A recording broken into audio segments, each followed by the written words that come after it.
আমাদের আজকের এই মাহফিলের কন্টেন্ট হচ্ছে শানে মুস্তাফা সাল্লাল্লাহু আলাইহি ওয়াসাল্লাম। শানে মুস্তাফা সাল্লাল্লাহু আলাইহি ওয়াসাল্লাম এই বিষয়ের উপর নিশ্চয়ই গত কাল এবং আজকে বিস্তর আলোচনা হয়েছে। যতটুকু আমি আশা রাখতে পারি, যেহেতু এটি অনুষ্ঠানের মাহফিলের মূল টপিক, আমি একই বিষয়ে কথা বলবো, তবে একটু ভিন্ন আঙ্গিকে। আমি আপনাদেরকে পজিটিভ কথা বলবো না, বরং নেগেটিভ কথা বলবো। অর্থাৎ শানে মুস্তাফা সাল্লাল্লাহু আলাইহি ওয়াসাল্লামের সবচেয়ে বড় দুশমন কারা, এদের কি পরিচয়, উদ্দেশ্য, কুরআন শরীফে আল্লাহ আমাদেরকে কি জানিয়েছেন সে বিষয় সম্পর্কে বলবো। এটি জানার জন্য কুরআন শরীফের সর্বোৎকৃষ্ট সূরা হচ্ছে সূরাতুল মুনাফিকুন। কারণ যেহেতু মৌলিকভাবে আমি কুরআন শরীফের ছাত্র, অর্থাৎ কুরআন শরীফ আমার অধ্যয়নের মূল বিষয়। আল্লাহর কালামকে আমি পড়তে আমার ভালো লাগে, জানতে ভালো লাগে। হ্যাঁ, দাবি করছি না সবই বুঝতে পারি, চেষ্টা করি। এই কুরআনুল কারীম থেকে আমি যেটি বুঝতে পেরেছি যে রাসূলুল্লাহ সাল্লাল্লাহু আলাইহি ওয়াসাল্লামের ব্যাপারে একটি কথা আমি বলবো দুই ভাবে, দুটি সঠিক। প্রথম কথাটি হচ্ছে রাসূলুল্লাহ সাল্লাল্লাহু আলাইহি ওয়াসাল্লামের সবচেয়ে বড় দুশমন হচ্ছে মুনাফিকরা। দুই নাম্বার, রাসূলুল্লাহ সাল্লাল্লাহু আলাইহি ওয়াসাল্লামের দুশমন যারা, তারাই মুনাফিক। কথাগুলো কিন্তু একই, দুই ভাবে আমি বললাম। অর্থাৎ যারা মুনাফিক তারা আল্লাহর নবীর দুশমন, আর আল্লাহর নবীর দুশমন যারা, তারাই মুনাফিক। এটি আমি সূরা মুনাফিকুনের আলোকে বলবো। পুরো সূরার তাফসীর করা তো সম্ভব হবে না, যতটুকু সময় কুলায় ঘণ্টাখানেকের মধ্যে।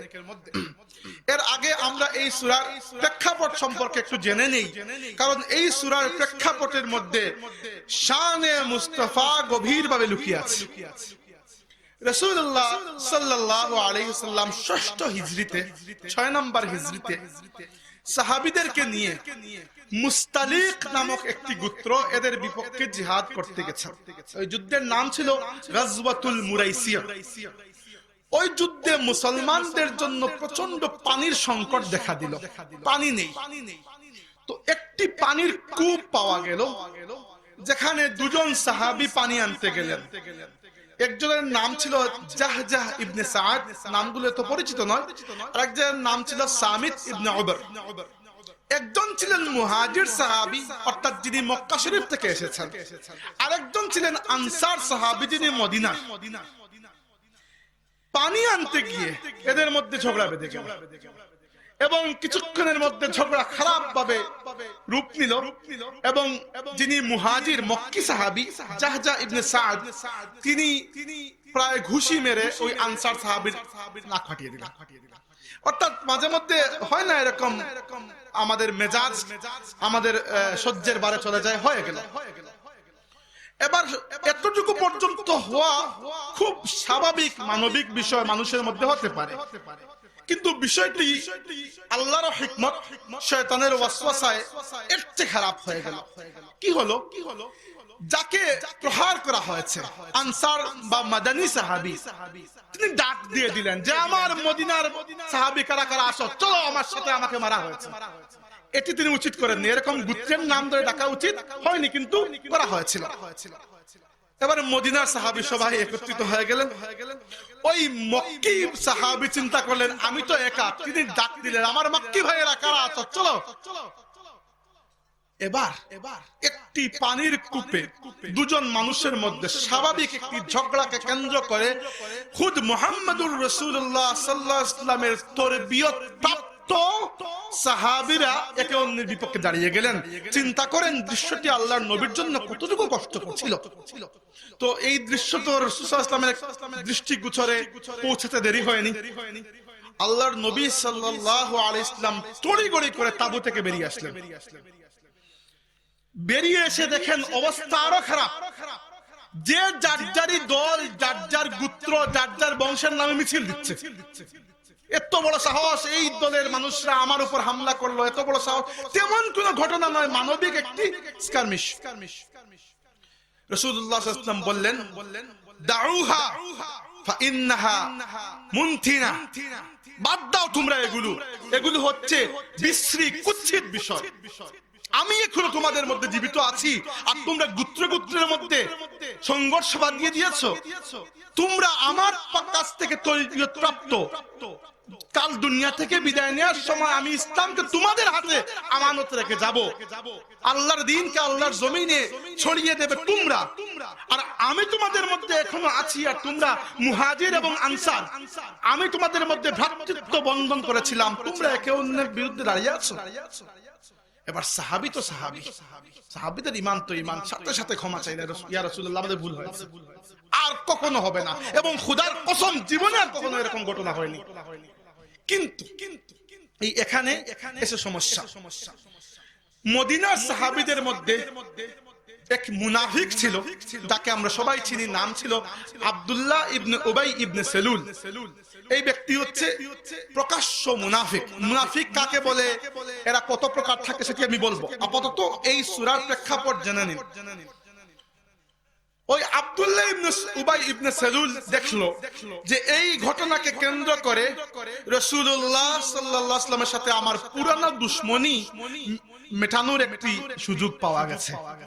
যদি আমি তার সাহাবীদেরকে একের সাথে অন্যকে লড়িয়ে দিতে পারি, তাহলে তাকে পরাজিত করার যে আমার আজন্ম লালিত স্বপ্ন, সেটি মোটামুটি সার্থক হতে পারে। এজন্য উবাই ইবনে সেলুল, যে সাহাবী আঘাত পেয়েছেন, তার কাছে গিয়ে তাকে প্ররোচনা দিতে শুরু করলো। তুমি একটা বেটা হলে নাকি, তোমাকে মেরে দিলে তুমি কিছু করতে পারলে না, তোমার তো প্রতিশোধ নেওয়া দরকার মিয়া, তুমি কি করো, তোমার তো প্রতিশোধ নেওয়া দরকার। ইগনাইট করছে, ফায়ার ইগনাইট করছে। কিন্তু আবার আনসার সাহাবীদের মধ্যে বুদ্ধিমান, বলিষ্ঠ, নেতৃত্ব দানকারী সাহাবীরাও তো আছেন। একজন সাহাবী ছিলেন উবাদা ইবনে সামিত রাদিয়াল্লাহু আনহু। তিনি বরং এই সাহাবীকে বুঝালেন, দেখো ভাই, আল্লাহর নবী যেহেতু বিচার করে দিয়েছেন এবং আমরা খুব খারাপ ব্যবহার করেছি, আল্লাহর নবী কষ্ট পেয়েছেন, আমাদের উচিত নয় এই বিষয় নিয়ে আর উচ্চবাচ্য করা, তুমি এই ব্যক্তির কথা শুনবে না। তো তিনিও শুনেন না। কিন্তু আব্দুল্লাহ ইবনে উবাই পিছুই ছাড়ে না। সে মোটামুটি কমজোর ইমানের কিছু মানুষকে মোটামুটি জোগাড় করে ফেললো, যারা একটি গোত্র বা একটি কনফারেন্সের মতো, এখানে অনুষ্ঠানের মতো করে ওয়াদা করে ফেললো যে মক্কি মুহাজির সাহাবী যারা, নাউজুবিল্লাহ, তাদের ভাষায় তারা যেটা বলেছে যে এরা ফকির ছিল, আমরা তাদেরকে জায়গা দিয়েছি আমাদের এখানে। নাউজুবিল্লাহ, সে বলেছে তারা বাসস্থান হারা ছিল, বাস্তুহারা, আমরা ঘর দিয়েছি। আর আজ তাদের এত সাহস, তাদের মতো মানুষ, নাউজুবিল্লাহ, আমাদের মতো মানুষের হাতে হাত তুলে তোমরা কি করবো? লা ইর রাজা'না ইলাল মাদিনাতি লা ইখরিজান্নাল আ'আজ্জু মিনহাল আযাল। যখন আমরা যুদ্ধ শেষে আবার মদিনায় ফিরে যাব, আমরা তো ইজ্জতদার, আমরা তো ক্ষমতাবান, আমরা তো বলিষ্ঠ, এই তুচ্ছদেরকে আমরা মদিনা থেকে তাড়িয়ে বিদায় করে দেব। এখানে আব্দুল্লাহ ইবনে উবাই কতগুলো ভুল করেছে, ভুলের একটি লিস্ট করা যাবে। প্রথমত রাসূলুল্লাহ সাল্লাল্লাহু আলাইহি ওয়াসাল্লাম যে বিচার শেষ করেছেন, সে সেটিকে আবার শুরু করেছে। 2 নাম্বার মুনাফিকি করেছে। 3 নাম্বার অহংকার প্রকাশ করেছে। আল্লাহ সুবহানাহু ওয়া তাআলা বাকি অপরাধকে সাইডে রেখে অহংকারটিকে নিয়ে এসেছেন। বলেছেন ওয়ালিল্লাহিল ইজ্জাতু ওয়া লিরাসূলিহি ওয়া লিল মুমিনিন ওয়ালাকিন্নাল মুনাফিকিনা লা ইয়ালামুন। ইজ্জত তুই মনে করছিস তোর কাছে, যে তুই মদিনায় যাওয়ার পরে আমার বান্দাদেরকে মদিনা থেকে বের করে দেবে, তুই ইজ্জতের কে? ওয়ালিল্লাহিল ইজ্জাতু ওয়া লিরাসূলিহি ওয়া লিল মুমিনিন। ইজ্জত তো কেবল আল্লাহর, আল্লাহর রাসূলের, এবং ইজ্জত হচ্ছে মুমিন মুসলমানদের। ওয়ালাকিন্নাল মুনাফিকিনা লা ইয়ালামুন। মুনাফিকরা সেটি জানে না। এবার দেখেন, ঘটনা শেষ হয়নি। আব্দুল্লাহ ইবনে উবাইর উপর এই মুহূর্তে যে আয়াত নাযিল হয়েছে এমন নয়, সে পরিকল্পনা করে ফেলেছে। এই পরিকল্পনা একজন সাহাবী শুনে নিয়েছেন, তার নাম ছিল যায়েদ ইবনে আরকাম রাদিয়াল্লাহু আনহু। তিনি সেই সাহাবী, তিনি কম বয়সী ছিলেন, একবারে কম বয়সী। তার বাবা মক্কা শরীফে আল্লাহর নবীকে একটি ঘর দিয়েছিলেন। ইয়া রাসূলুল্লাহ, মানুষ আপনার ডাক শুনে ইসলামে আসছে, তাদেরকে নিয়ে তো একটা জায়গায় বসতে হবে, কোরআনের তালিম দিতে হবে, কোথায় বসবেন? আমার ঘরে আপনাকে দিয়ে দিলাম, আমার ঘরে আপনি বসুন। এই ঘরের নাম দারুল আরকাম, কারণ ওই সাহাবীর নাম ছিল আরকাম ইবনে আবিল আরকাম। ওই আরকামের পুত্র হচ্ছেন যায়েদ ইবনে আরকাম রাদিয়াল্লাহু আনহু, মাত্র 17 কি 18 বছর বয়স। তিনি শুনে নিলেন। তিনি গিয়ে রাসূলুল্লাহ সাল্লাল্লাহু আলাইহি ওয়াসাল্লামের কাছে বললেন, ইয়া রাসূলুল্লাহ, মুনাফিক আব্দুল্লাহ ইবনে উবাই কসম করে ফেলেছে এবং মানুষদেরকে জমাত করছে আপনার বিরুদ্ধে যে সে নাকি মদিনায় ফিরে যাওয়ার পরে আপনাকে এবং মুসলমানদেরকে মদিনা থেকে তাড়িয়ে দেবে। রাসূলুল্লাহ সাল্লাল্লাহু আলাইহি ওয়াসাল্লাম শুনলেন। এবার এটি সিরিয়াস চার্জ, কিন্তু তাই সিরিয়াস চার্জ একটু দেখে শুনে রাখতে হয়। আল্লাহর নবী জিজ্ঞেস করলেন, তুমি কি সত্য শুনেছো? তিনি বললেন, ইয়া রাসূলুল্লাহ, আমি সত্যই শুনেছি। আল্লাহর নবী জিজ্ঞেস করলেন, তুমি কি ঠিকঠাক মতো বুঝতে পেরেছো সে এই কথাই বলেছে? তিনি বললেন, ইয়া রাসূলুল্লাহ, সে এই কথাই বলেছে। তখন রাসূলুল্লাহ সাল্লাল্লাহু আলাইহি ওয়াসাল্লাম ওমর রাদিয়াল্লাহু আনহুকে ডাক দিলেন, ওমর, এই মুনাফিকের ব্যাপারে কি করা যায়? ওমর বললেন, ইয়া রাসূলুল্লাহ, ওমরের তো একই দায়িত্ব, ইয়া রাসূলুল্লাহ, অর্ডার দেন, কেটে ফেলি। রাসূলুল্লাহ সাল্লাল্লাহু আলাইহি ওয়াসাল্লাম বললেন, না, এটি বাদ দাও, পরে মানুষ চিন্তা করবে আমি আমার নিজের সাহাবীকে হত্যা করেছি। কারণ আব্দুল্লাহ ইবনে উবাই মুনাফিক হলেও তো মুসলমানদের জামায়াতের সাথে আছে। এবার আব্দুল্লাহ ইবনে উবাই সহ তার যে লোকজন, এদের কাছে খবর পৌঁছে গেল যে যায়েদ ইবনে আরকাম আমাদের কথা গিয়ে আল্লাহর নবীর কাছে নালিশ করেছেন। এবার তারা যায়েদ ইবনে আরকামকে এসে পাকড়াও করলো এবং বলল, তুই মিথ্যাবাদী, তুই আমাদের নামে মিথ্যা বলেছিস। যায়েদ ইবনে আরকাম বললেন, আমি মিথ্যা বলতেই পারি না, প্রশ্ন ওঠে না, আমি আল্লাহর নবীর নামে মিথ্যা বলবো না। বরং আব্দুল্লাহ ইবনে উবাইয়ের কথায় বিশ্বাস করে কিছু কিছু সাহাবীও যায়েদ ইবনে আরকামকে বলতে শুরু করলেন যে তুমি এত সম্মানী বুজুর্গ একজন মানুষের নামে গিয়ে মিথ্যা লাগিয়েছো, কি করে লাগালে তুমি মিথ্যা? তিনি বললেন, এই জায়গায় শানে মুস্তাফা, তিনি বললেন যে খোদার কসম করে বলছি, আব্দুল্লাহ ইবনে উবাইয়ের বয়সের কারণে আমিও তাকে সম্মান করি, কারণ সে বয়স্ক মানুষ। কিন্তু আল্লাহর কসম করে বলছি, এই জায়গায় যদি আমার নিজের বাবাও বেঁচে থাকতেন আর তিনি আমার নবীর বিরুদ্ধে কিছু করতেন, আমি আমার বাবার বিরুদ্ধে দাঁড়িয়ে যেতাম। রাসূলুল্লাহ সাল্লাল্লাহু আলাইহি ওয়াসাল্লামের কানে কথাটি যায়নি এই কথা, কিন্তু একজনের কানে গিয়েছে। আল্লাহ সুবহানাহু ওয়া তাআলা রব্বুল আলামিন শুনে নিয়েছেন।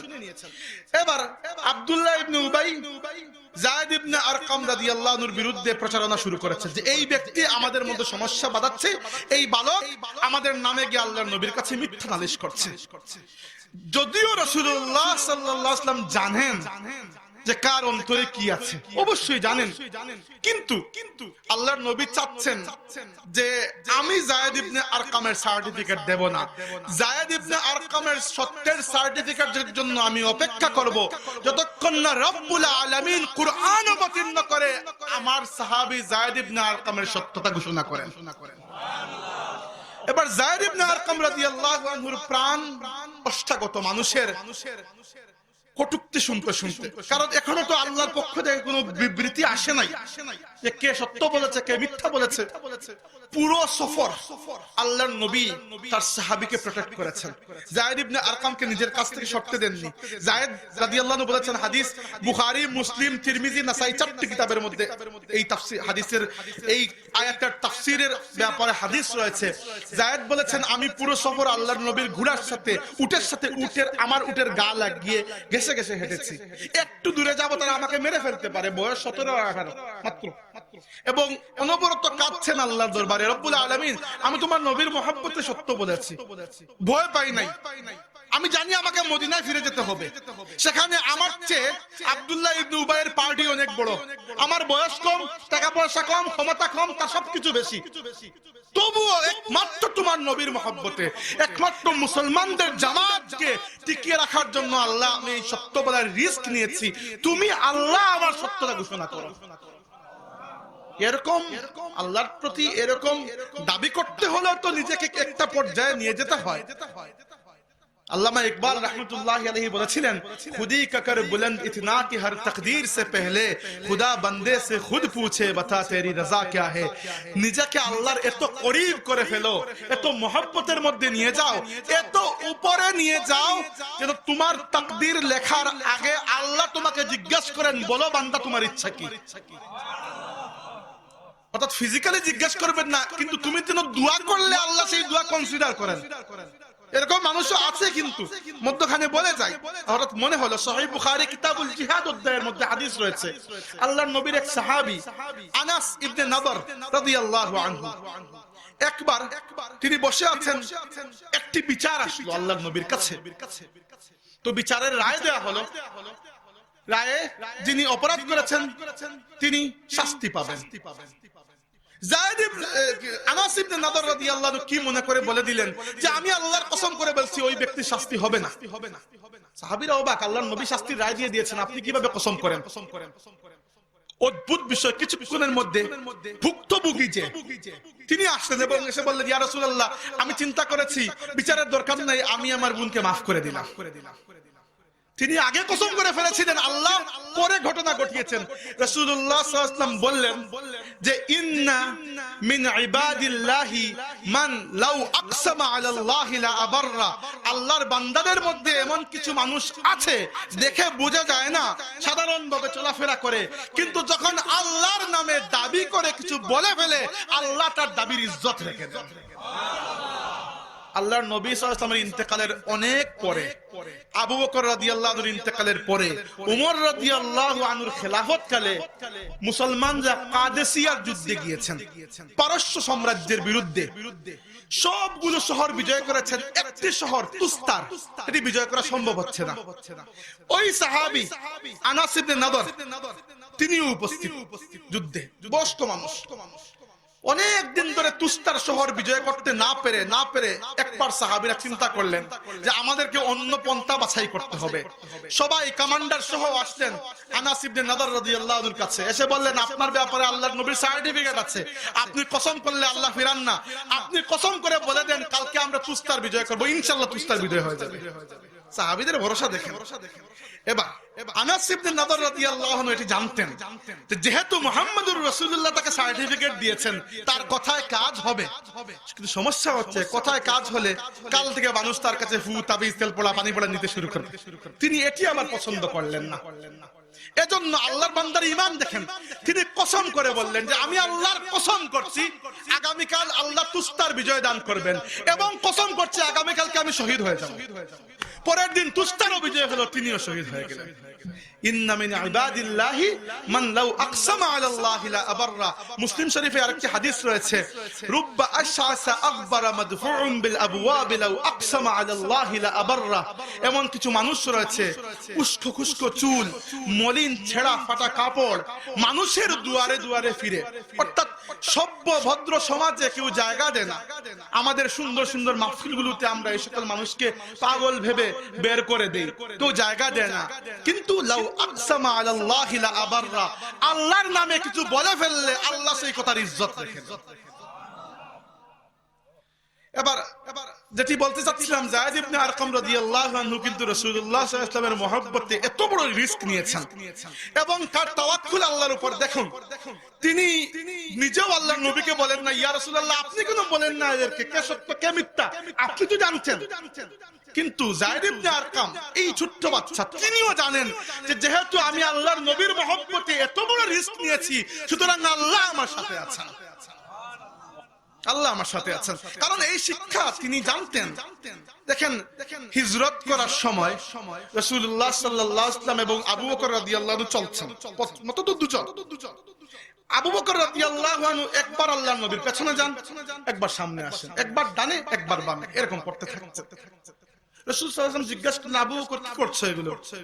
তিনি বললেন, ইয়া রাসূলুল্লাহ মাঝে মধ্যে মনে হয় শত্রু পেছন থেকে আপনার উপর আক্রমণ করবে, তাই আমি পেছনে যাই। না, আক্রমণ প্রথমে আমার শরীরে লাগে, মনে হয় সামনে থেকে আমি সামনে আসি, ডানে যাই মনে হয় বামে, বামে যাই মনে হয় ডানে। এবার এক মানুষ চারদিকে থাকতে পারবো না, এই জন্য রাউন্ড দিচ্ছি। রাসূলুল্লাহ সাল্লাল্লাহু আলাইহি ওয়াসাল্লাম বললেন, আবু বকর তোমার কি ধারণা আমরা দুজন? আবু বকর, আমরা হচ্ছি সেই দুজন যাদের সাথে সর্বদা তৃতীয় জন আল্লাহ সুবহানাহু ওয়া তাআলা রয়েছেন। লা তাহজান ইন্নাল্লাহা মা'না।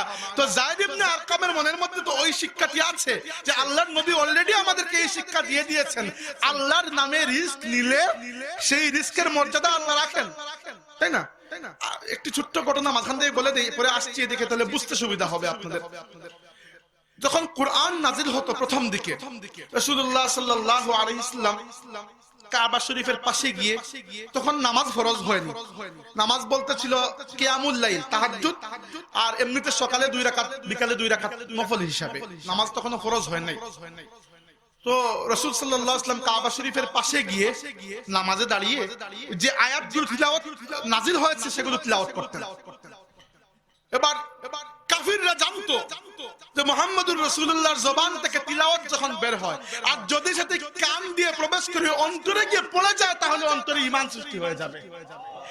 এজন্য তারা চিন্তা করলো যে এই তিলাওয়াত যেন কেউ শুনতে না পারে সেটার ব্যবস্থা নাও। কিভাবে? সুরগুল করো, লা তাসমাউ লিহাযাল কুরআনি ওয়ালগাউ ফীহি লাআল্লাকুম তাগলিবুন। তোমরা অযথা চিৎকার চেঁচামেচি করো যেন আল্লাহর নবীর আওয়াজ নিচে পড়ে যায়। এবার তারা চিৎকার চেঁচামেচি করতো, রাসূল সাল্লাল্লাহু আলাইহি ওয়াসাল্লাম আরো জোরে তিলাওয়াত করতেন, তারা আরো চিৎকার করতো, আল্লাহর নবী আরো জোরে তিলাওয়াত করতেন। এবার এত জোরে তিলাওয়াত কতক্ষণ করতে পারবেন?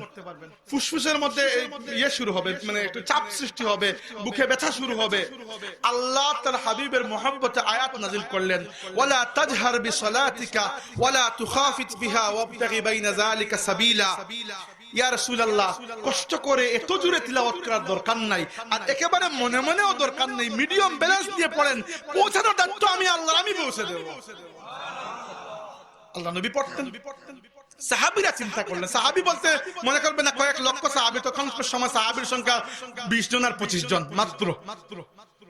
চিন্তা করলেন যে দিনকে দিন আল্লাহর নবী যদি এভাবে গিয়ে পড়তে থাকেন, আর আল্লাহ না করুক একদিন যদি কাফিররা তাদের সহ্যের সীমা ভেঙে আল্লাহর নবীর উপর আক্রমণ করে ফেলে, এবার আমরা এত কম মানুষ, না পারবো সহ্য করতে, না পারবো তাদের সাথে যুদ্ধ করতে, আমরা বরং একটি কাজ করি, রাসূলুল্লাহ সাল্লাল্লাহু আলাইহি ওয়াসাল্লামকে বারণ করি, আমরা এক একদিন এক একজন গিয়ে পড়বো, তো মার খেলে আমাদের উপর চলে আসবে। কে যাবেন? আব্দুল্লাহ ইবনে মাসউদ রাদিয়াল্লাহু আনহু বললেন যে আমি যাব। সাহাবীরা বললেন ভাই তোমার যাওয়ার দরকার নেই। কারণ কি? কারণ তুমি একে তো, আমি নাউজুবিল্লাহ নেগলেক্ট করে বলছি না, যার যেটি পেশা সেটি তো বললাম, তিনি ছিলেন মেষ পালক, মেষ চড়াতেন, একেবারে দরিদ্র অবস্থা। তিনি মক্কার অধিবাসী নন, বড় কোনো পরিবারের সাথে সম্পর্ক নেই, বরং মক্কার বাইরের একজন মানুষ পারিশ্রমিকের বিনিময়ে রোজগার করতেন, অর্থাৎ মানুষের একদিনের মেষ চড়িয়ে দিতেন, হয়তো 10 দিরহাম 15 দিরহাম নিয়ে যেতেন, এরকম। তো তুমি সেরকম বলিষ্ঠ কেউ নয় সমাজের মধ্যে, তোমাকে তো তারা মেরেই ফেলবে, বরং যাওয়া উচিত এরকম কেউ একজনের যার বড় পরিচয় আছে, যাকে হাত তুলতে কেউ চিন্তা করবে। তিনি বললেন না, আমিই যাব। তো কি করা, তিনি নাছুরবান্দা গেলেন, গিয়ে তখন সূরা আর রহমান নাজিল হয়েছে, একেবারে নবম সাল বা দশম সাল নবুয়তের এই সময়কার দিকে। তো তিনি গিয়ে তিলাওয়াত করতে শুরু করলেন। এবার প্রথম রুকু পড়লেন। সূরা আর রহমান তো খুব সুন্দর, তাই না? একটি ডিভাইন মিউজিক রয়েছে আর রহমানের মধ্যে, মালাকুতি গিনা রয়েছে। তারা চিন্তা করলো মনে হয় নতুন কোনো কবিতা বানিয়ে নিয়ে এসেছে, তারা সুন্দর করে শুনছে। এক রুকু খানিক শেষ হওয়ার পরে তারা বললো, আরে এগুলো তো কবিতা নয়, এগুলো তো মুহাম্মদের কথা যেগুলো তিনি বলেন প্রত্যেক আজকে তার ওইটাকে পাঠিয়েছেন। তখন তারা রাগে একেবারে অগ্নিশর্মা, যে তিনি তো আসেন, তাও মানতে পারলাম তিনি আব্দুল মুত্তালিবের নাতি, বড় পরিচয়, এই মেষ পালকের এত সাহস যে আমাদের সামনে এসে কোরআন তিলাওয়াত করছে। এরপরে কি অবস্থা আপনারা কল্পনা করতে পারেন? সাহাবীরা কিছুক্ষণ পরে এসে আদমরা অবস্থা, সারা শরীর রক্তে গড়িয়ে পড়ছে, এমন অবস্থা থেকে আদমরা অবস্থা উদ্ধার করলেন। মানে এই পরিমাণ প্রহার করা হয়েছে তাকে, তিনি নিজের সেন্স ছিল না, মানে সেন্সলেস অবস্থায় তাকে এখান থেকে উদ্ধার করা হয়েছে। অনেক ঔষধ করে ঠিক করা হলো এবং তাকে বললেন সাহাবীরা যে তোমাকে এজন্য আমরা বারণ করেছিলাম না যাওয়ার জন্য, এখন যদি আবু বকর বা উসমান এরকম কেউ যেতেন, কারণ তাদের বড় পরিচয় আছে, তারা গেলে এটা কথা ছিল, তোমাকে দেখো আজ কি অবস্থা করেছে। তিনি বললেন খোদার কসম করে বলছি, কালকে আমি আবার যাব, পরশু আবার যাব, যতবার মার খাবো পরে আবার যাব, আল্লাহর দ্বীনের জন্য ত্যাগ। তো পরবর্তী ঘটনা এটি কি হয়েছিল আর জানি না, কিন্তু এর ফলাফল কি হয়েছিল সেটি জানি। মক্কা শরীফ থেকে হিজরত করে মদিনা তাইয়্যিবায় যাওয়ার পরে একদিন আব্দুল্লাহ ইবনে মাসউদ রাদিয়াল্লাহু আনহু, যিনি মেষপালক ছিলেন, মসজিদে নববীর মধ্যে নামাজ পড়ছেন। এমন সময় কয়েকজন সাহাবী, সম্ভবত এর মধ্যে আবু বকর এবং ওমর রাদিয়াল্লাহু আনহুমাও ছিলেন, দৌড়ে আসলেন, একেবারে হাপিত তাশ করছেন। তো তিনি থরে করে নামাজ শেষ করলেন, কি ব্যাপার আপনারা এত হাহুতাশ করছেন কি জন্য? তারা বললেন, ভাই আজকে তোমার ব্যাপারে আল্লাহর নবীর জবান থেকে একটি কথা শুনেছি, খোদার কসম আল্লাহর নবী দুনিয়ার কারো ব্যাপারে এরকম কথা বলেন নাই। কি বলেছেন? তিনিও তো আগ্রহী। কি বলেছেন? বলেছেন মান আহাব্বা আন ইয়াকরা আল কুরআন গাদ্দান তারিয়ান কামা উনজিলা ফালইয়াকরা বিকিরাআতি ইবনে উম্মি আবদ। যে ব্যক্তি চায় যে এমন বিশুদ্ধভাবে কোরআন তিলাওয়াত করবে যেভাবে আল্লাহ নাজিল করেছেন, সে যেন আমার সাহাবী আব্দুল্লাহ ইবনে মাসউদকে দেখে দেখে তিলাওয়াত শিখে নেয়। আল্লাহর কালামের জন্য তার রক্ত ঝরানো বৃথা যায়নি। শুধু তাই নয়, এই আব্দুল্লাহ ইবনে মাসউদ রাদিয়াল্লাহু আনহু তিনি উমর রাদিয়াল্লাহু আনহুর খেলাফত কালে মুসলমানদের হাতে বিজিত হওয়া সবচেয়ে নতুন শহর, যাকে বলা হয়তো কসমোপলিটন ইংরেজিতে বলা হয়। ধরেন এরকম কিছু শহর আছে না পৃথিবীতে, দুনিয়ার সব দেশের মানুষ এখানে পাওয়া যায়, দুবাই, লন্ডন, নিউ ইয়র্ক, তারপরে জাপানের টোকিও। এরকম একটি শহর ছিল কুফা। মুসলিম বিশ্বের কুফায় সব দুনিয়ার মানুষ থাকতো। তো ওই কুফা এলাকার প্রধান বিচারপতি এবং প্রধান মুফতি বানিয়ে তাকে পাঠানো হলো। সেখানে তিনি মানুষদেরকে কোরআন শেখালেন, হাদিস শেখালেন, ইলমুল ফিকহ শেখালেন, ইলমুল আকায়েদ শেখালেন। তার কাছ থেকে যারা কোরআন শিখেছেন এর মধ্যে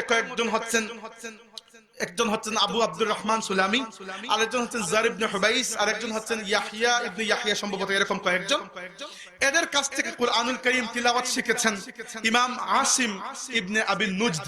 ইমাম আসিম ইবনে আবি নুজদ, এই ইমাম আসিম ইবনে আবি নুজদ রাহমাতুল্লাহি আলাইহি একটি বিশেষভাবে কুরআন তিলাওয়াত করতেন, যেভাবে তিনি আব্দুল্লাহ ইবনে মাসউদ রাদিয়াল্লাহু আনহুর কাছ থেকে শিখেছিলেন। আসিম ইবনে আবি নুজদ রাহমাতুল্লাহি আলাইহির একজন প্রসিদ্ধ ছাত্র, যার নাম আমরা সবাই জানি, তিনি হচ্ছেন ইমাম হাফস রাহমাতুল্লাহি আলাইহি। এই ইমাম হাফসের কিরাত ফুলতলি সাহেবুল্লাহ রাহমাতুল্লাহি আলাইহি মক্কা শরীফে তার উস্তাদ আহমদ হিজাজি মক্কি রাহমাতুল্লাহি আলাইহির কাছ থেকে শিখেছেন। আমরাও আজ পর্যন্ত ওই আব্দুল্লাহ ইবনে মাসউদের কিরাতে তিলাওয়াত করি।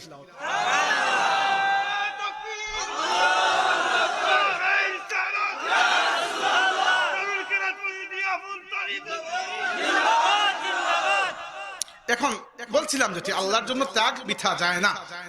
আসি আমাদের মূল আলোচনায়। যায়েদ ইবনে আরকাম রাদিয়াল্লাহু আনহু চিন্তা করছেন, এরকম 2 দিন 1 রাত চলে গেল। নরমালি আল্লাহর নবীর অভ্যাস ছিল, তিনি যখন কাফেলা নিয়ে চলতেন, রাতে ভ্রমণ করলে দিনে একটু রেস্ট নিতেন, দিনে ভ্রমণ করলে রাতে রেস্ট নিতেন। আপনি তো 24 ঘন্টা হাঁটতে পারবেন না, ড্রাইভার 24 ঘন্টা গাড়ি চালাতে পারবে না, আপনি হাঁটতে পারবেন প্রশ্নই উঠে না। তখন কিন্তু এই সফরটা আল্লাহর নবী ভিন্ন করেছেন। কি করেছেন?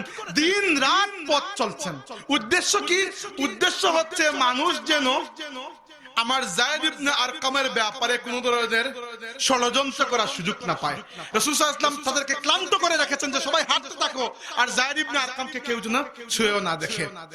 আল্লাহ সুবহানাহু ওয়া তাআলা ধৈর্যের পরীক্ষা নিচ্ছেন। 2 দিন 1 রাত পর আল্লাহ সুবহানাহু ওয়া তাআলা তার শানে জালালাত দেখালেন।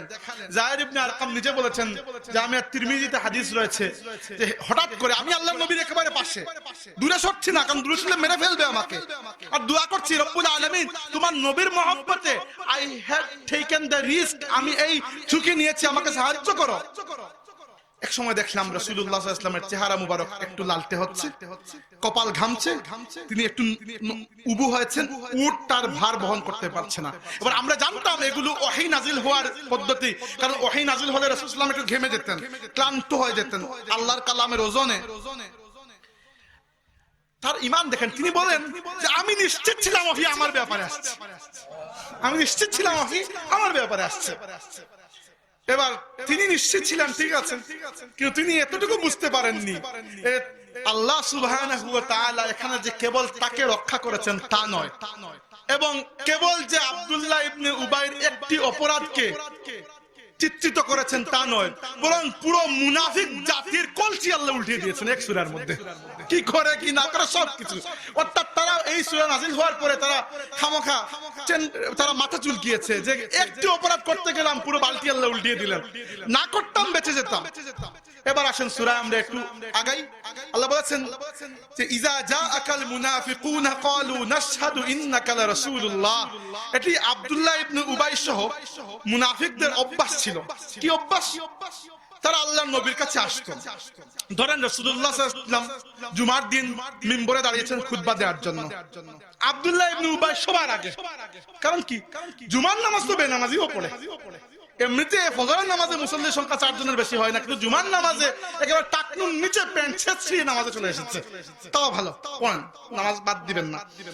তাও আব্দুল্লাহ ইবনে উবাই এমনি নামাজে খুঁজে পাওয়া যায় না, কিন্তু জুমার নামাজে, কারণ এদিন সারা দুনিয়ার মুসলমান আসবেন, যারা দূরে নিজেদের এলাকায় নামাজ পড়েন 5 ওয়াক্তের নামাজ, তারাও তো জুমার দিন আল্লাহর নবীর কাছে নামাজ পড়তে আসবেন। তো আব্দুল্লাহ ইবনে উবাই সকাল থেকে গিয়ে বসে সামনে, যেই রাসূলুল্লাহ সাল্লাল্লাহু আলাইহি ওয়াসাল্লাম দাঁড়াতেন মিম্বরের উপর, প্রত্যেকদিন যে এরকম হতো তা নয়, এরকম ঘটনা ঘটেছে বা অন্যান্য। আল্লাহর নবী দাঁড়িয়েছেন সাল্লাল্লাহু আলাইহি ওয়াসাল্লাম মিম্বরের উপর খুতবা দেওয়ার জন্য, সাহাবীরা সামনে চুপ। সাহাবীদের ইজ্জত আল্লাহর নবীর জন্য ছিল যে বাইরে থেকে মানুষ আসলে মনে করত যে এরা মুহাম্মদুর রাসূলুল্লাহর সামনে যারা বসে আছে এরা কি মানুষ নাকি কাঠের খণ্ড, মাথার উপর পাখি বসে আছে, এরা খুঁজ পায় না, এরকম আদব নিয়ে বসতো।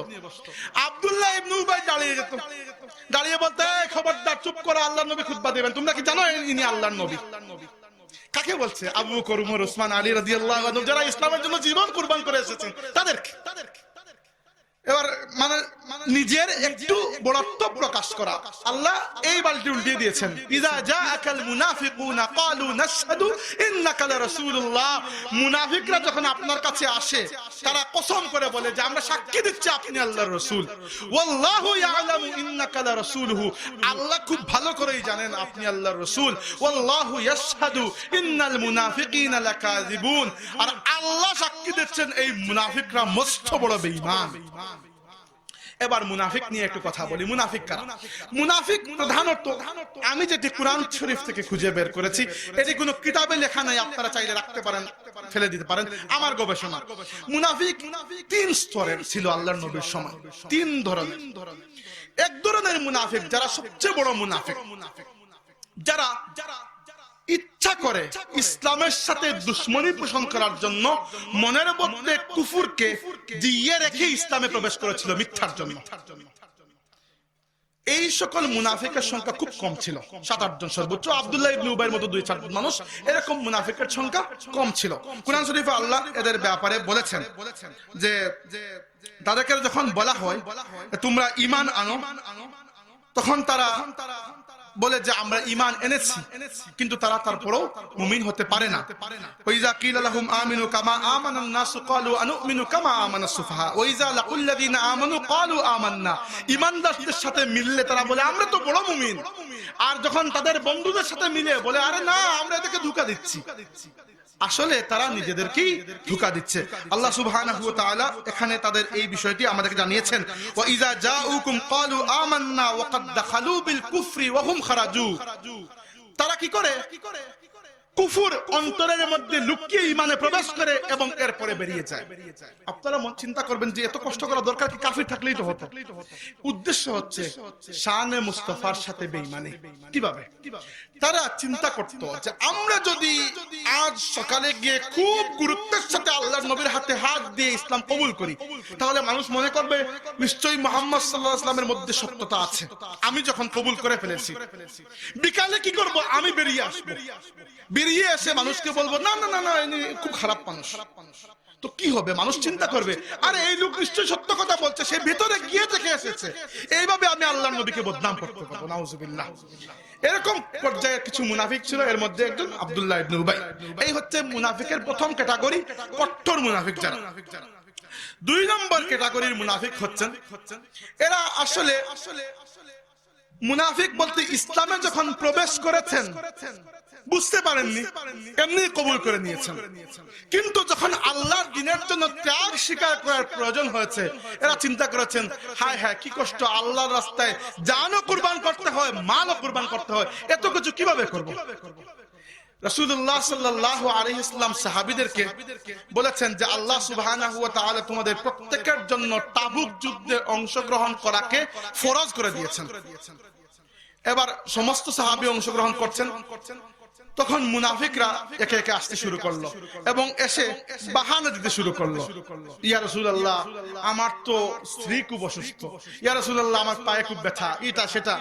আর আল্লাহর নবী সাল্লাল্লাহু আলাইহি ওয়াসাল্লাম ছিলেন রাহমাতুল লিল আলামিন, তিনি কাউকে না বলতেন না, তিনি ওযর রেখে দিলেন। আল্লাহ সুবহানাহু ওয়া তাআলা পছন্দ করেননি, পুরো বালতি উল্টিয়ে দিয়েছেন, বলেছেন আফাল্লাহু আনকা লিমা আযিনতা লাহুম হাত্তা ইয়াতাবায়্যানা লাকুম। ইয়া রাসূলুল্লাহ আল্লাহ আপনাকে ক্ষমা করুন, কিন্তু আপনি কেন এদেরকে এই রুখসত দিলেন যে তারা যুদ্ধে গেলেও ঠিক আছে না গেলেও ঠিক আছে? যদি আপনি বলতেন না যেতেই হবে, তাহলে আজকের দিনে ফয়সালা হয়ে যেত কে আপনার শান রিসালাতের পক্ষে আর কে বিপক্ষে। ইসলামের জন্য যখন ত্যাগ স্বীকার করার প্রয়োজন হয় তখন বোঝা যায় অ্যাকচুয়ালি কে শান রিসালাতের পক্ষে কে বিপক্ষে। নইলে সুরমা লাগানো সুন্নত, সুরমা লাগাতে তো কোনো কষ্ট নেই, তাই না? রাসূল সাল্লাল্লাহু আলাইহি ওয়াসাল্লাম মিষ্টি পছন্দ করতেন, ঠিক আছে আপনি গিয়ে 1.5 কেজি মিষ্টি কিনে খেয়ে ফেললেন, কোনো কষ্ট নেই, মনে করলেন বিরাট সুন্নতের অনুসারী, তাই না? আল্লাহর নবী সাল্লাল্লাহু আলাইহি ওয়াসাল্লাম দাড়ি রাখতে তো তোমার কোনো কষ্ট নেই, পাঞ্জাবি পরলেন কষ্ট নেই। অর্থাৎ এমন এমন সুন্নত যেগুলো মোটামুটি কিনারা দিয়ে করে হেঁটে হেঁটে করা যায়। কিন্তু রাসূলুল্লাহ সাল্লাল্লাহু আলাইহি ওয়াসাল্লাম যে ইসলামের জন্য ত্যাগ স্বীকার করেছেন এই দ্বীনকে প্রতিষ্ঠার জন্য, যখন এখানে ডাক আসে তখন আসল কথা বোঝা যায় কার মধ্যে ওই যায়েদ ইবনে আরকাম রাদিয়াল্লাহু আনহুর মতো ঈমান রয়েছে যে ইয়া রাসূলুল্লাহ, হ্যাঁ আমি আব্দুল্লাহ ইবনে উবাইর বয়সের কদর করি, কিন্তু এখানে উবাই বিষয় নয়, বিষয় হচ্ছে আপনার মহব্বত, আপনার ইজ্জত। যদি এর ব্যাপারে টক্কর দিতে আসে আমি আমার বাবার পক্ষে দাঁড়াবো না, আপনার পক্ষে দাঁড়াবো। আর যখন এই ত্যাগ স্বীকার করার সময় আসে তখন বোঝা যায় অ্যাকচুয়ালি কার মধ্যে আব্দুল্লাহ ইবনে উবাই নিফাক রয়েছে। দেখেন রাসূল সাল্লাল্লাহু আলাইহি ওয়াসাল্লাম, আমি বলি এই ত্যাগের কথা, রাসূলুল্লাহ সাল্লাল্লাহু আলাইহি ওয়াসাল্লাম, আমি একটা কথা প্রায় জায়গায় দাবি করে বলে দেই যে ত্যাগ স্বীকার না করে, আল্লাহর রাস্তায় জানমাল কুরবান না করে যদি ইসলামের পতাকা বিজয়ী হয়ে যেত, তাহলে রাসূলুল্লাহ সাল্লাল্লাহু আলাইহি ওয়াসাল্লাম কোন মুসলমান কেন একজন কাফিরের প্রাণকেও কখনো বিসর্জন হতে দিতেন না, তিনি এত দয়ালু ছিলেন। কিন্তু আল্লাহর দ্বীন আমাদের কাছে কুরবানি চায়। রাসূল সাল্লাল্লাহু আলাইহি ওয়াসাল্লাম মক্কা শরীফে যখন দাওয়াত দিচ্ছেন, ধীরে ধীরে একজন একজন করে মানুষ আসলেন। বিলাল রাদিয়াল্লাহু আনহু, তার বাবাও কৃতদাস, মাও কৃতদাসী, তিনি ভাই বোন কৃতদাস। তাও উমাইয়া ইবনে খালাফ নামক এক পাপিষ্ঠ জালিম ব্যক্তি কৃতদাস। বিলাল রাদিয়াল্লাহু আনহুর মনের মধ্যে একটা চিন্তা ছিল যে মানুষ কিভাবে মানুষের গোলাম হয়, তিনি খুঁজে পান না এর বুদ্ধি কি। যখনই আল্লাহর নবী এসে বললেন লা ইলাহা ইল্লাল্লাহ, আল্লাহ ছাড়া কোনো মাবুদ নেই, মালিক তাহলে কে? আল্লাহ। আল্লাহ যদি একমাত্র মালিক হন তাহলে তো বাকি মানুষ সমান, তাহলে তো আমার প্রশ্নের উত্তর আমি পেয়ে গেলাম। এতদিন থেকে উত্তর পাচ্ছি না কারণ আল্লাহর পরিচয় জানতাম না। যেই মুহূর্তে আল্লাহর নবী দাওয়াত শুরু করেছেন, বিলাল বলেছেন আশহাদু আল্লা ইলাহা ইল্লাল্লাহ ওয়া আশহাদু আন্নাকা রাসূলুল্লাহ, শুরু হয়েছে অত্যাচার। কি কি অত্যাচার বিলাল রাদিয়াল্লাহু আনহুর উপর হয়েছে সেটি বলতে গেলে আমার মতো মানুষের পক্ষে তো এগুলো অনুভব করাই সম্ভব নয়। কাপড় চোপড় খুলে, এক তো কৃতদাস যারা, তাদের কাপড়ের ব্যাপারে কেউ খেয়ালই করতো না, এরা তো মানুষের হিসাবই করা হতো না। এদেরকে মরুভূমির উত্তপ্ত বালুর উপর শুইয়ে বুকের উপর পাথর তুলে দেওয়া হয়।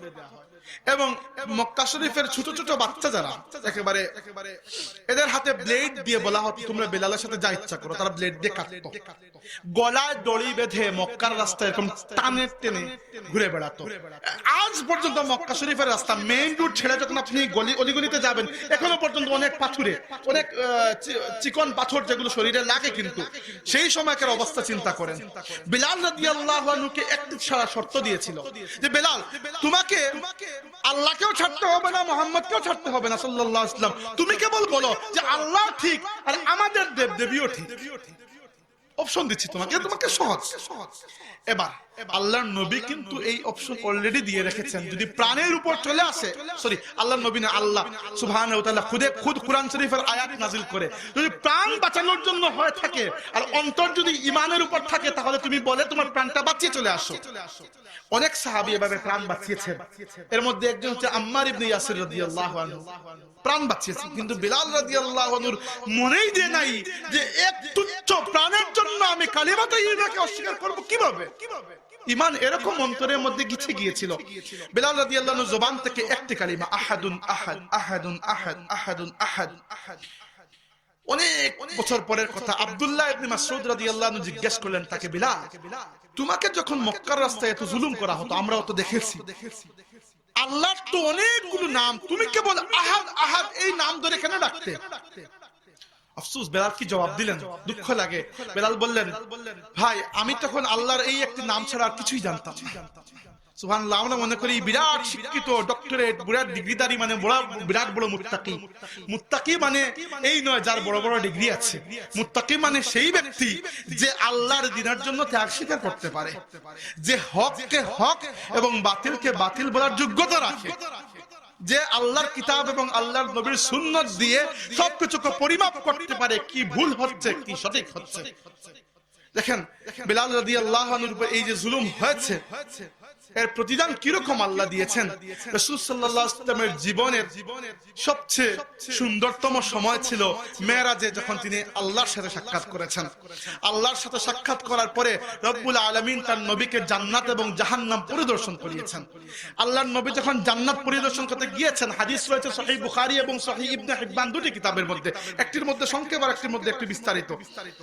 আল্লাহর নবী সাল্লাল্লাহু আলাইহি ওয়াসাল্লাম শুনেন জান্নাতে কে জানি হাঁটছে, জান্নাতের মধ্যে কার পায়ের আওয়াজ শোনা যাচ্ছে। রাসূল সাল্লাল্লাহু আলাইহি ওয়াসাল্লাম বললেন জিবরাইলকে, জিবরাইল কার পায়ের আওয়াজ আমি শুনি? জিবরাইল বললেন, ইয়া রাসূলুল্লাহ, এখানে কি আসে? আপনার মাধ্যমে আল্লাহ জান্নাত উদ্বোধন করিয়েছেন, কারো সাহস নেই আপনার আগে আসার। আল্লাহ নবী বললেন যে আমি দাফানা আলাই, আমি জুতার আওয়াজ শুনছি, সরি খাসখাসাতা নাল, আমি জুতার খসখস শব্দ শুনছি, জান্নাতে কেউ একটু হাঁটছে। জিবরাইল বললেন, ইয়া রাসূলুল্লাহ, জান্নাতে কেউ হাঁটে না, আপনার সাহাবী বিলাল যখন মক্কার রাস্তায় হাঁটে তার পায়ের আওয়াজ আল্লাহ জান্নাত পর্যন্ত পৌঁছে দেন। চিন্তা করে দেখেন, এখন মক্কা বিজয় আল্লাহর নবীর জীবনের সবচেয়ে বড়, দুনিয়াবি দিক থেকেও সবচেয়ে বড় বিজয় এবং দ্বীনি দিক থেকেও এটির গুরুত্ব অপরিসীম। মক্কা শরীফ যখন বিজয় হয়েছে, কাবা শরীফের পদ্মা থেকে এবং আশেপাশ থেকে 360টি মূর্তি পরিষ্কার করে আল্লাহর ঘরকে আবার আল্লাহর ঘরের মর্যাদা দেয়া হয়েছে। সেই দিন সেই স্মৃতি আল্লাহর নবীর মনে আসলো যে আজ থেকে প্রায় 4-5 হাজার বছর আগে আমার বাবা ইব্রাহিম যখন এই ঘর বানিয়েছিলেন, এই ঘর আল্লাহর তাওহীদের উপর বানিয়েছিলেন এবং আল্লাহ বলেছিলেন ওয়াজ্জিন ফিন নাস, মানুষের জন্য আযান দাও। আজকে আমি কাবা শরীফকে আবার আল্লাহর তাওহীদের উপর ফিরিয়ে নিয়ে আসলাম, আবার কাবা শরীফের উপর থেকে আযান দেয়া দরকার। কে আযান দিবে? আল্লাহ নবী বললেন কুম ইয়া বিলাল ফাআজ্জিন, বিলাল কাবা শরীফের উপরে উঠো এবং সেখান থেকে আযান দাও। এক আফ্রিকান কৃতদাস, মোটা ঠুট, উস্কো খুস্কো কুকড়া চুল, কেউ ইজ্জত দেয় না, কেউ কথাও বলে না, মানুষের ইজ্জত ছিল না তার। মুহাম্মদুর রাসূলুল্লাহ সাল্লাল্লাহু আলাইহি ওয়াসাল্লাম তাকে কাবা শরীফের উপর উঠিয়ে দিয়েছেন এবং বিলাল রাদিয়াল্লাহু আনহু সেখান থেকে আযান দিয়েছেন, আল্লাহু আকবার, আল্লাহু আকবার। একটি বিষয় খেয়াল করুন, এই মক্কার রাস্তায় 20-22 বছর আগে বিলালের জবান দিয়ে কালিমায়ে তাওহীদ বের হয়েছিল, আহাদুন আহাদ, আহাদুন আহাদ। সেই রেকর্ড আল্লাহর কাছে কিন্তু আছে, অন্য সবাই ভুলে গেলেও 20-22 বছর পরে এই বিলালকে বিজয়ের বেশে রব্বুল আলামিন বাইতুল্লাহ শরীফের উপরে তুলে আল্লাহ আহাদুন আহাদের ধ্বনি উচ্চারিত করিয়েছেন।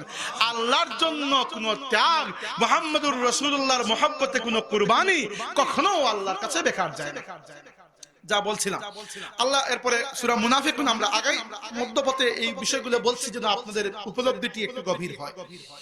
তো আল্লাহ বললেন কি যে মুনাফিক, আল্লাহ সাক্ষী দিচ্ছেন মুনাফিকরা বেঈমান। মুনাফিক আমরা বুঝতে পেরেছি, প্রথম মুনাফিক হচ্ছে তারা যারা অন্তরের মধ্যে আল্লাহর নবীর প্রতি বিদ্বেষ পোষণ করে এবং অন্তরের প্রতি রাসূল সাল্লাল্লাহু আলাইহি ওয়াসাল্লামকে অপমান করার উদ্দেশ্যে ইসলামে প্রবেশ করে এবং ইসলাম থেকে বেরিয়ে গিয়ে ইসলামের বদনাম করে। 2 নম্বর মুনাফিক হচ্ছে তারা যারা ইসলাম তো কবুল করে ঠিক মতোই, কিন্তু বুঝে না যে আল্লাহর দ্বীনের জন্য কুরবানি করতে হবে। যখন কুরবানির সময় আসে তখন হায় হায় রব পড়ে যায়। এবার আল্লাহ এগুচ্ছেন যে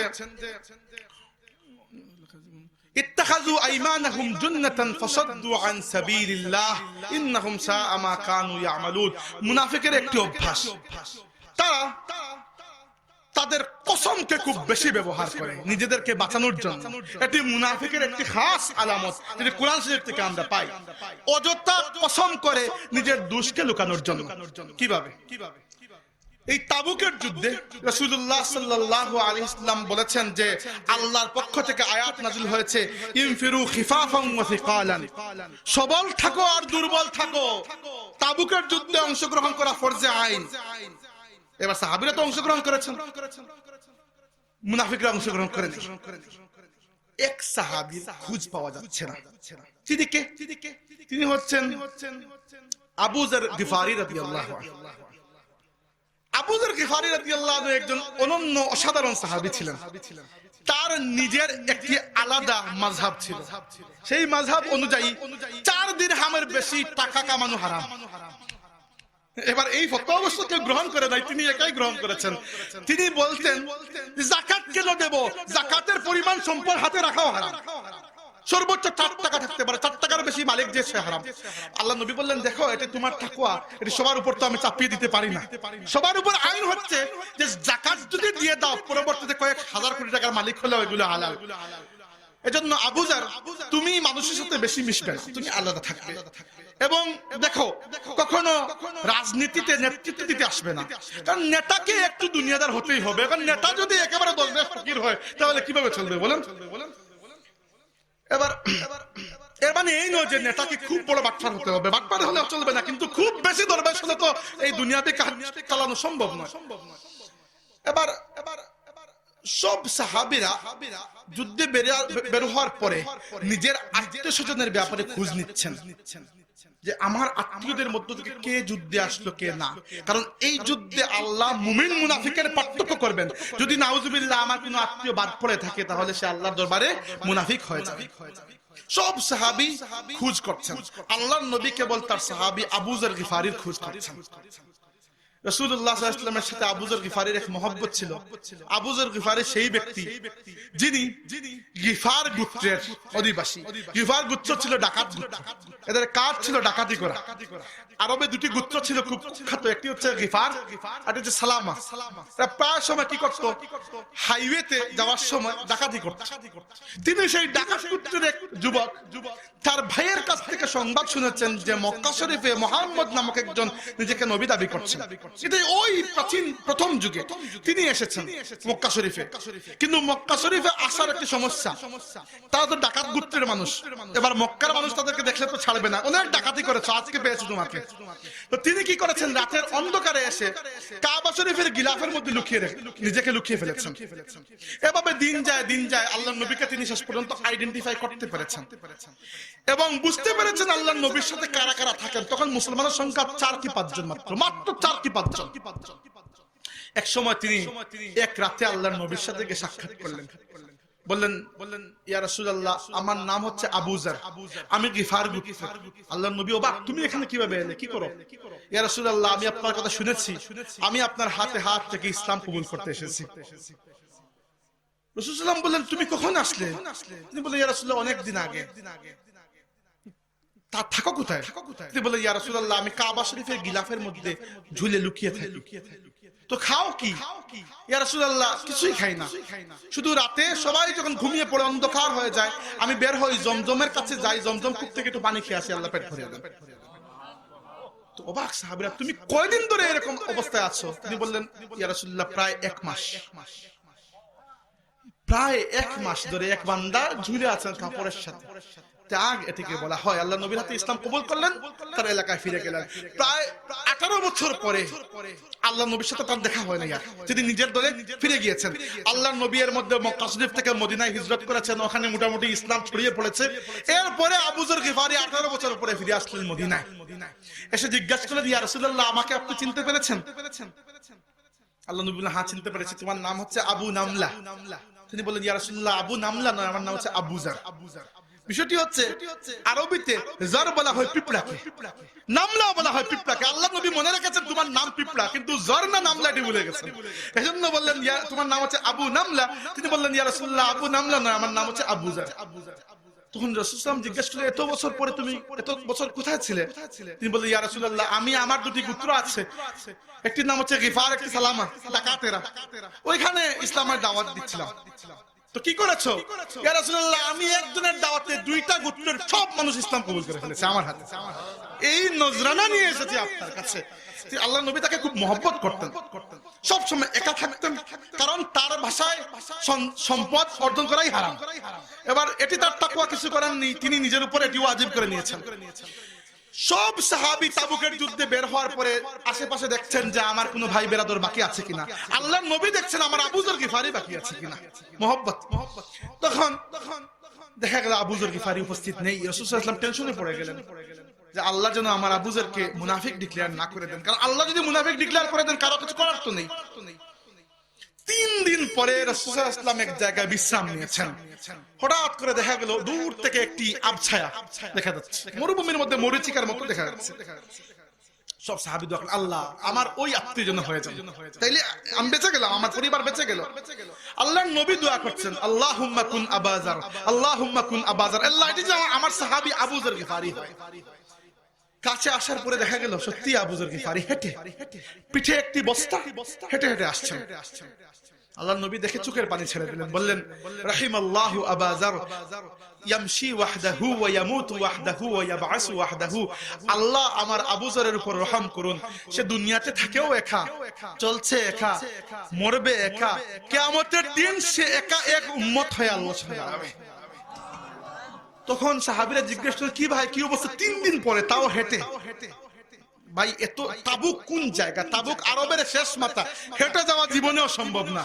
তিনি হেঁটে, কি ব্যাপার? তিনি বললেন, ইয়া রাসূলুল্লাহ, আমি পুরো 1 দিন 1 রাত, এর পরের দিন মদিনায় চষে বেরিয়েছি। কেউ যদি আমাকে একটি উট বা ঘোড়া ধার দেয় যুদ্ধে আসার জন্য, আমার তো নিজের কিছু নেই, কারণ 4 টাকার উপরে রাখা তো হারাম আমার জন্য। 3 দিন 3 রাত ঘুরেছি, কেউ দেয় না। সরি 2 দিন 2 রাত। পরে চিন্তা করলাম যা আছে আল্লাহ ভাগ্যে রাখে, বস্তা নিয়েছি ইয়া রাসূলুল্লাহ, হাঁটতে শুরু করেছি। আপনারা উট দিয়ে 3 দিনে যে পথ আগে গিয়েছেন, আমি হেঁটে 1 দিনে ওই পথ চলে এসেছি। সুবহানাল্লাহিল আযীম। সাহাবা কিরামের তাক যে ছিল আল্লাহর দ্বীনের প্রতি। মুসআব ইবনে উমাইর রাদিয়াল্লাহু আনহু, মুসআব ইবনে উমাইর সেই ব্যক্তি ছিলেন, তার ব্যাপারে লেখা আছে তার বাবা এত ধনী মানুষ, তার জন্য এক একটি জামা সেলাই করে নিয়ে আসা হতো শাম দেশ থেকে। প্রত্যেকটি জামার দাম ছিল প্রায় 200 দিনারের উপর, 200 দিরহামের উপরে। গলি দিয়ে হেঁটে গেলে তার শরীরের আতর আর সেন্টের গন্ধে মৌ মৌ করত। ইসলাম কবুল করে ফেললেন।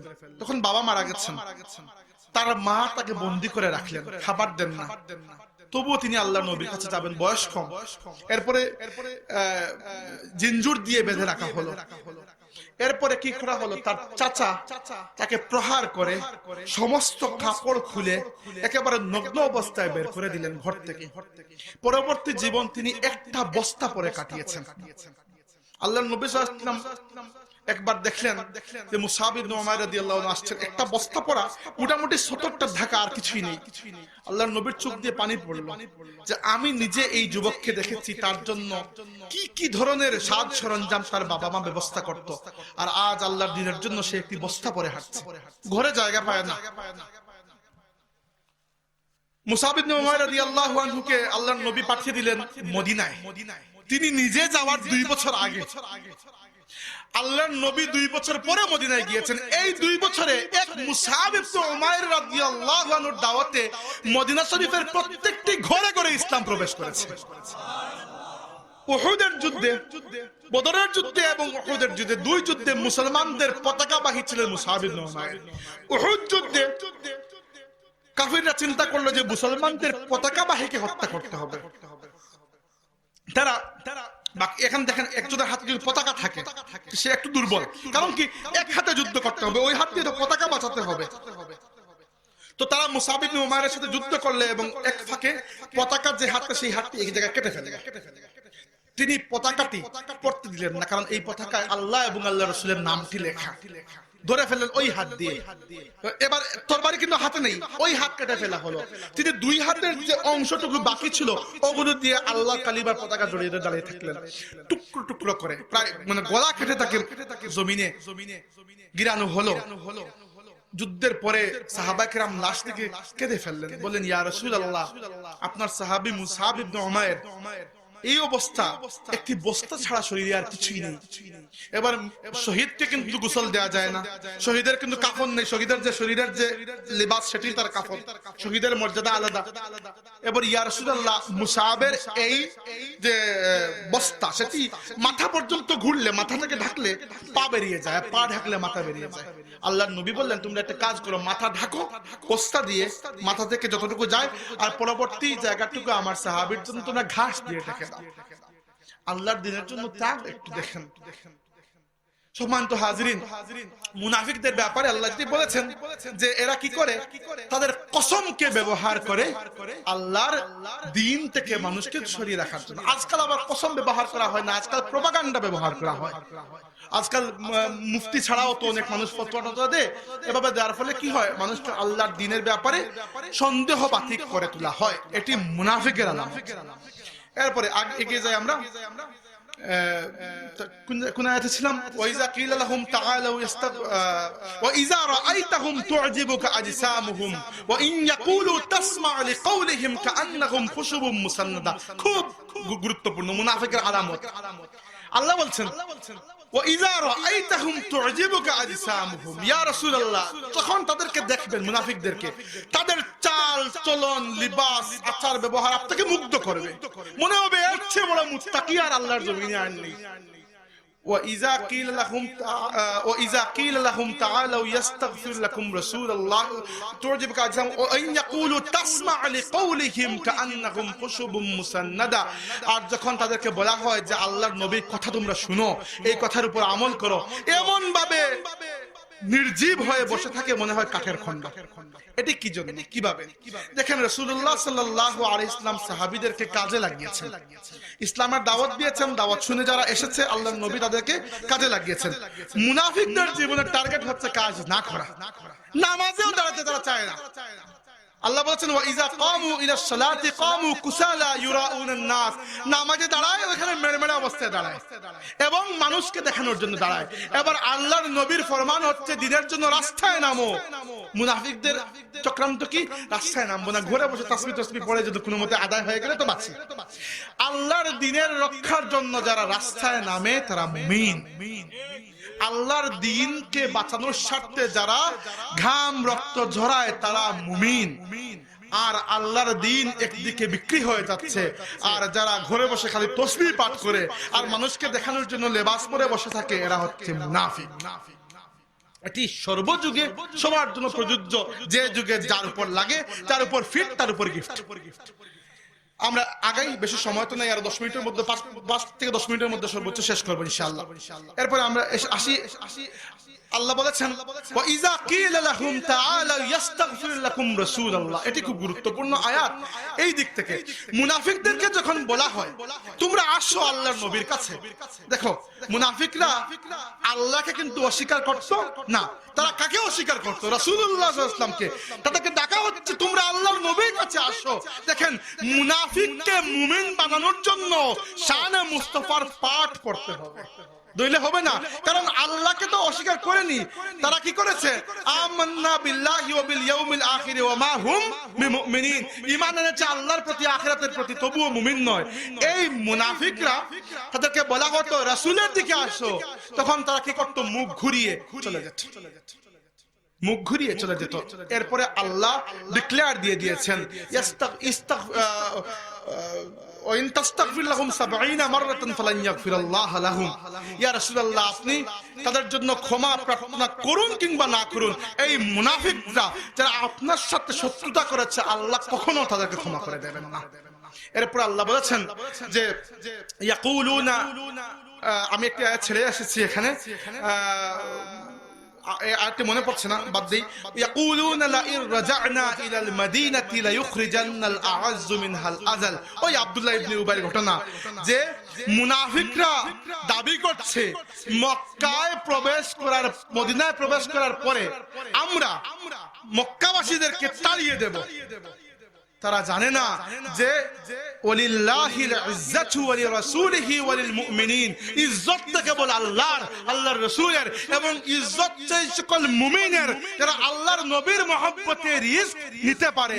যায়েদ ইবনে আরকামের মতো সাহাবী যারা বলতে পারে ইয়া রাসূলুল্লাহ আপনার বিপক্ষে আমার বাবাও যদি দাঁড়ান তবুও ইয়া রাসূলুল্লাহ আমি আপনার পক্ষে থাকবো, এই রকম মুমিনের ইজ্জত রয়েছে আল্লাহর কাছে।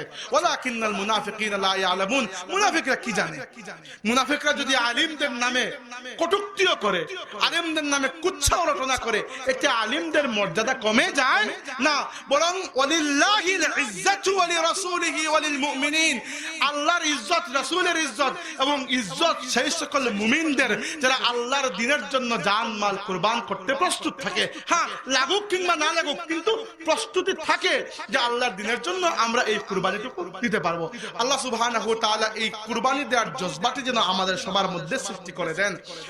আমি যেটা বলতে চাচ্ছিলাম, দেখেন আমাদের এই ভারতীয় উপমহাদেশ, 5 মিনিট শেষ করছি, 5 মিনিট সর্বোচ্চ, আমাদের এই ভারতীয় উপমহাদেশ মুজাহিদদের গ্রাউন্ড। সম্রাট আকবর মহা প্রভাবশালী মুঘল বাদশাহ এবং তার পুত্র জাহাঙ্গীর দুজনে মিলে নতুন একটি ধর্ম বের করেছিলেন, নাম ছিল দ্বীনে ইলাহি। ইসলাম হিন্দু সবাইকে মিলিয়ে একটি ব্লেন্ডারের মধ্যে কুটে নতুন ধর্ম বানিয়ে দিয়েছেন।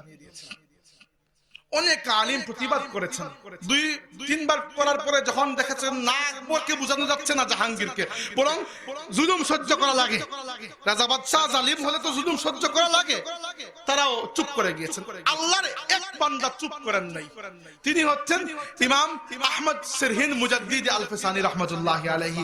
আল্লাহর বান্দার রুহানিয়ত এবং জিহাদি চেতনার কাছে ওই আকবরের দ্বীনে ইলাহি দুনিয়া থেকে মুছে গেছে চিরদিনের জন্য।